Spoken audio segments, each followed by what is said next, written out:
Hey guys, what is up? This is Matthew Davis, me once again. Welcome back to another movie review, aka after I saw this time is going to be on The Hunger Games, The Ballad of Songbirds and Snakes.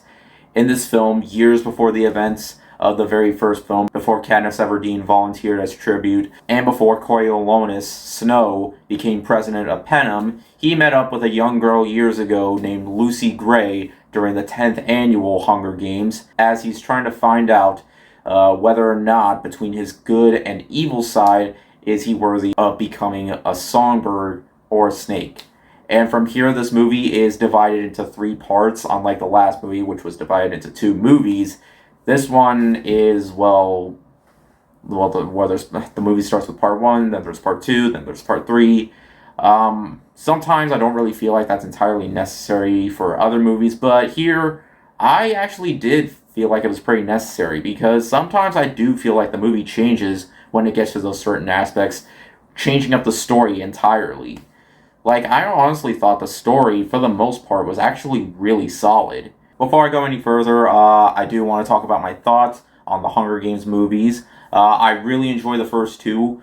I saw the second one in the theater. It was a fantastic experience. Like, the theater I went to seeing that movie, it was just so full. And that was 10 years ago before I even started doing movie reviews. The last movie, which is technically just part one and two, technically they make a whole movie. It's just Francis Lawrence was given crap for making those two movies just into two parts instead of making it into one whole movie, but it would just be way too long, so I kind of get why.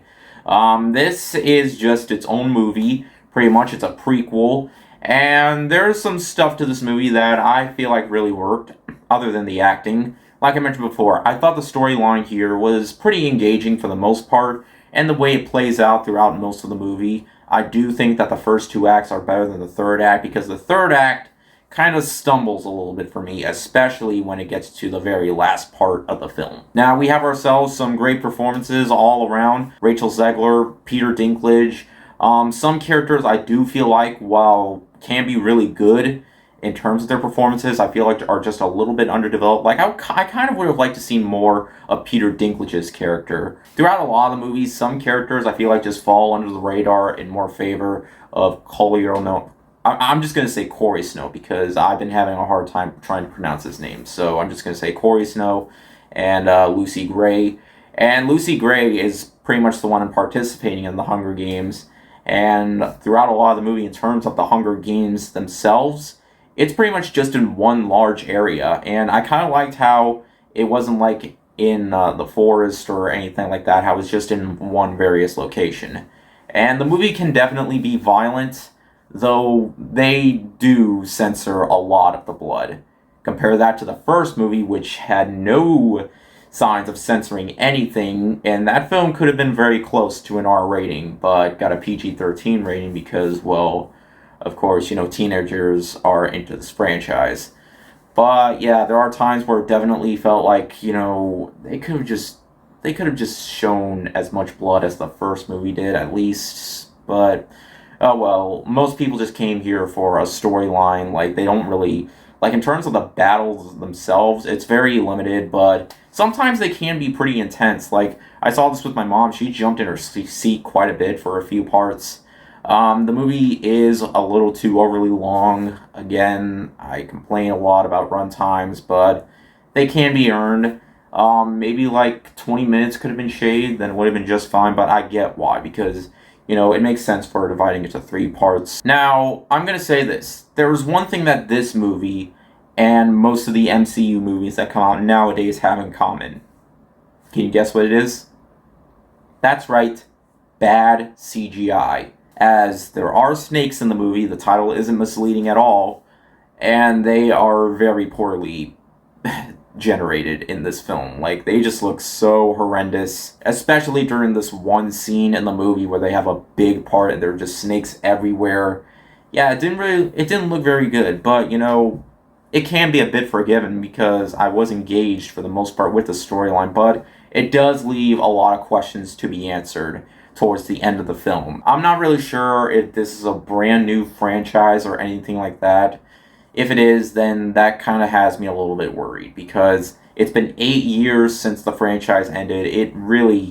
This movie didn't really feel very necessary, but because it's part of a book series, I guess that can explain why. But massive fans of the franchise will get little hints of what's going on in the film, and it'll definitely give them forward flashbacks to the previous films. I do really enjoy the franchise, probably not enough to fully get invested in this entire thing, but there are things about the movie that I feel like did work, some that didn't.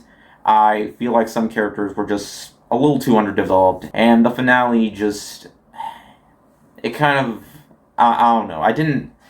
I was more frustrated with it than just being flat out mad. I mean, I don't really get mad at endings like this, but yeah, in fact, I don't really get mad at movies in general. Not anymore, anyway, but in the end, guys, Hunger Games Ballad of Songbirds of Snakes is pretty much how I felt about the last movie. It's good, but not nearly as good as the first two Hunger Games films. It has good performances, a storyline that's mostly intriguing, and it has stuff in the movie that will definitely have fans going, "Oh, I see now."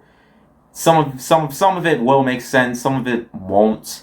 It definitely leaves a lot of questions by the end of the film, but for the most part, it's a well-made enough film despite the bad CGI. It's really going to depend how you feel about the franchise in general. It's definitely far more for die-hard fans than newcomers. It's just really going to depend how you feel by the end. For me, I felt like it was a good watch, just not one that I'm going to remember again, probably. But hey, it was fine enough. Alright, so Thanksgiving is coming up. I am going to be over at my dad's place again for Thanksgiving. I'll be seeing Napoleon, and I'll try to see Wish as well. So, yeah, but anyways, thank you guys so much for watching, and I'll see you guys later. Word out.